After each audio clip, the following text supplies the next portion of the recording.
Breaking news చూస్తున్నాం. Delhi liquor scam కేసులో కేజ్రీవాల్ పై దాఖలు చేసిన చార్జ్ షీట్ లో కవిత పాత్రను కూడా ప్రస్తావించింది ఈడీ.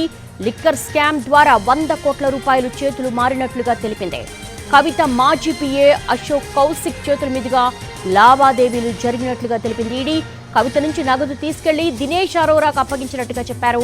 ఢిల్లీలోని వినోద్ చౌహాన్ దగ్గర అశోక్, దినేష్ అరోరాలు కలుసుకున్నారని చార్జ్ షీట్లో పేర్కొన్నారు. గోవా ఎన్నికల సందర్భంగా వినోద్ చౌహాన్ డబ్బుల పంపిణీ చేశాడని, ముత్తా గౌతమ్ కు సంబంధించిన మీడియా సంస్థ ద్వారా హవాలా లావాదేవీలు జరిగాయని చెప్పింది.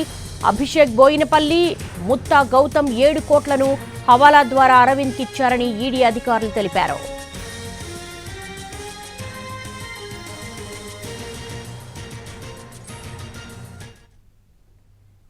ఢిల్లీ లిక్కర్ స్కామ్ కేసులో కేజ్రీవాల్ పై దాఖలు చేసిన చార్జ్ షీట్ లో కవిత పాత్రను ప్రస్తావించింది ఈడీ.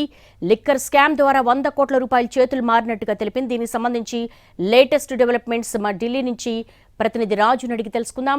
రాజు, ఈ కేసులో చార్జ్ షీట్ లో కొత్త పేర్లు ఏమైనా ఉన్నాయా, కొత్త అంశాలు ఏమైనా పేర్కొన్నారా?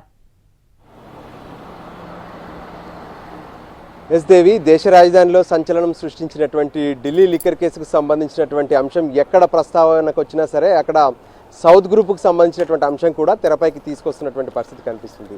ఇప్పటికే ఎన్ఫోర్స్మెంట్ డైరెక్టరేట్ అరెస్ట్ చేసినటువంటి మొత్తం 30 మందిలో సౌత్ గ్రూప్ పేరుతో అరెస్ట్ చేసినటువంటి వాళ్ళే ఎక్కువగా ఉన్నారని చెప్పుకోవచ్చు. అయితే ఎప్పుడైతే ఢిల్లీ ముఖ్యమంత్రి కేజ్రీవాల్ను మార్చి 21వ తేదీన ఎన్ఫోర్స్మెంట్ డైరెక్టరేట్ అరెస్ట్ చేసింది. ఆ తర్వాత ప్రస్తుతం తీహార్ జైల్లో అటు అరవింద్ కేజ్రీవాల్ అటు జ్యుడిషియల్ రిమాండ్లో ఉన్నారు. అయితే గత కొన్ని రోజుల క్రితమే జ్యుడిషియల్ రిమాండ్లో ఉన్నటువంటి కేజ్రీవాల్కి సంబంధించినటువంటి పాత్ర ఏంటి, లిక్కర్ కేసులో ఆయన ఏమేం చేశారు అనే దాని మీద ప్రత్యేకంగా ఎన్ఫోర్స్మెంట్ డైరెక్టరేట్ ఒక ఛార్జ్షీట్ దాఖలు చేసింది.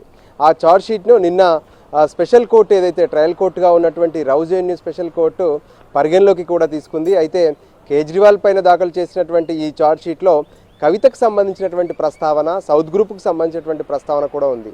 అయితే ఏ విధంగానైతే సౌత్ గ్రూప్ మొదటి నుంచి చెప్తున్నట్టుగానే అంటే 100 కోట్ల రూపాయలను ఆమ్ ఆద్మీ పార్టీకి చేరవేశారు. కవితతో పలుమార్లు కేజ్రీవాల్ ఫేస్ టైం ద్వారా మాట్లాడారు. విజయ్ నాయర్ ఎవరైతే ఉన్నారో విజయ్ నాయర్ కేజ్రీవాల్కి అత్యంత సన్నిహితుడు. అతని ద్వారానే కవిత లిక్కర్ వ్యాపారానికి సంబంధించినటువంటి పలు అంశాలపైన చర్చ జరిగింది. అంతేకాదు ఢిల్లీకి సంబంధించినటువంటి కొత్త మద్యం పాలసీని రూపొందించేటటువంటి క్రమంలోనే మొదట ఏదైతే ఢిల్లీలో ఉన్నటువంటి దినేష్ అరోరా కావచ్చు, అమిత్ అరోరా వీళ్ళందరితో కూడా ప్రత్యేకంగా సమావేశమయ్యారు. సో దానికి అనుగుణంగానే సౌత్ గ్రూప్ లాబియింగ్ అనేది మొదలైంది. సౌత్ గ్రూప్ లాబియింగ్ మొత్తం కూడా డీల్ చేసిందంతా కూడా కవితనే.